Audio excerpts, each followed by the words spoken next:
Hello friends, আজকে আমরা পড়ব synthesis of nucleosides and nucleotides. আমরা প্রথমে সাইক্লিক অ্যাডিনোসিন মনোফসফেট সিনথেসিস করব। এর বায়োসিনথেসিস এবং ল্যাবরেটরি সিনথেসিস দুটো পাথই দেখব। প্রথমে আসছি বায়োসিনথেসিস। এখানে কি করা হয় না, অ্যাডিনোসিন ট্রাইফসফেট এটিপি নেওয়া হয়।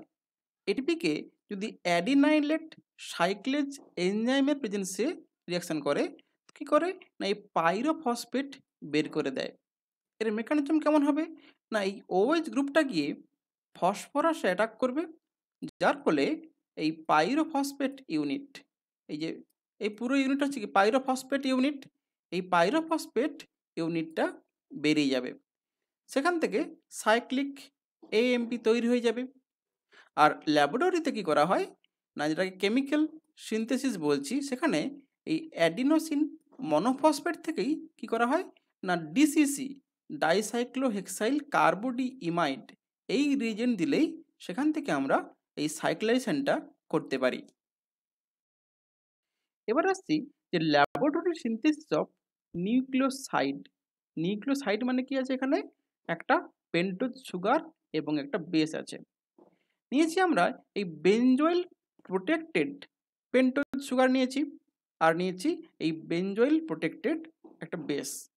এখানে যদি বিএসএ এসেনশিয়াল 4 এবং অ্যাসিটোনাইট্রেট সলভেন্টে হিট করা হয়, কি হবে না এই নাইট্রোজেনের লোন পেয়ারটা এই অ্যাক্সিয়াল সাইড থেকে এসে অ্যাটাক করে এই ওবিজেড গ্রুপটাকে বের করে দিবে। তাহলেই আমরা দেখতে পাচ্ছি এই যে সাইটিডিন অর্থাৎ বেনজয়েল প্রোটেক্টেড সাইটিডিন কিন্তু আমরা তৈরি করতে পারছি। এবার দেখছি আমরা যে ল্যাবরেটরির মধ্যে নিউক্লিওসাইড সিনথেসিস দেখব। কি করা হয় এখানে না, এখানে দেখতে পাচ্ছি আমরা যে বেনজয়েল প্রোটেক্টেড একটা পেন্টোজ সুগার নিয়েছি, আর নিয়েছি অ্যাক্রাইল অ্যামাইড ডেরিভেটিভ। এই দুটোকে হিট করলেই আমরা কি পাই না বেনজয়েল প্রোটেক্টেড ইউরিডিন পাই, যেটাকে ফাইনাল হাইড্রোলিসিস করলে আমরা ইউরিডিন নিউক্লিওসাইড তৈরি করি।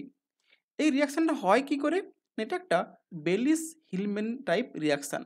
প্রথমে এই অ্যামিনের লোন পেয়ার এই আলফা বিটা আনস্যাচুরেটেড কার্বনিলের এই বিটা পজিশন অ্যাটাক করে, নিউক্লিওফিলিক অ্যাটাক, যার ফলে এটা খুলে গিয়ে এই মাইনাসটা অক্সিজেনের উপর আসে, এখান থেকে এই স্টেপে আসে।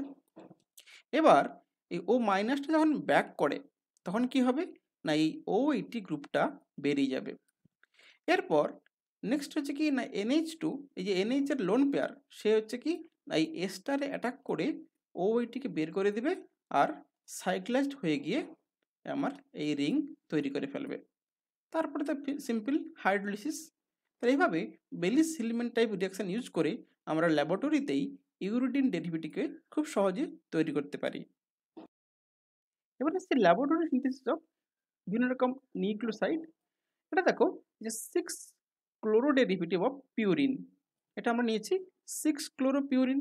একে যদি অ্যামোনিয়ার সঙ্গে রিয়াকশন করানো হয় তাহলে কি হবে, এই অ্যামোনিয়া অ্যাটাক করে ক্লোরিন বের করে দেবে, যার ফলে এই NH2 পাবো, অর্থাৎ এটা কি অ্যাডিনোসিন।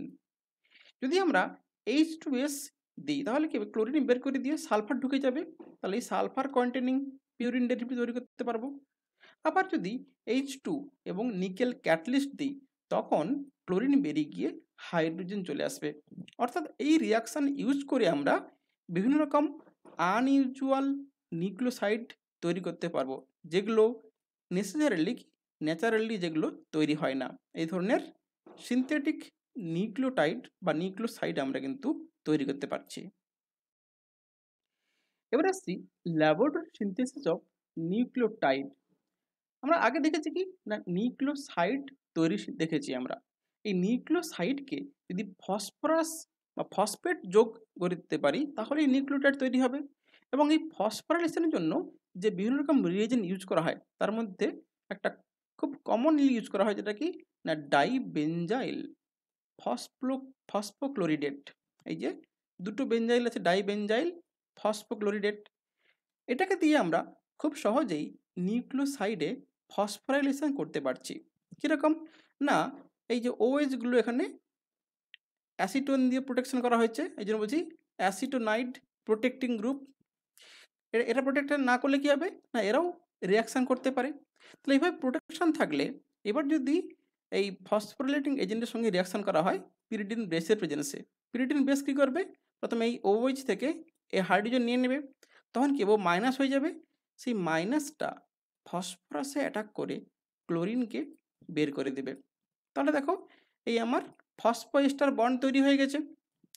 এরপর হাইড্রোলিসিস করলে কি হবে, না এই যে এখানে অ্যাসাইলেটেড প্রোটেকশন আছে এটা খুলে যাবে, আর হাইড্রোজেন প্যালাডিয়াম ক্যাটালিস্ট দিলে এই বেনজাইল প্রোটেকশানটাও খুলে যাবে।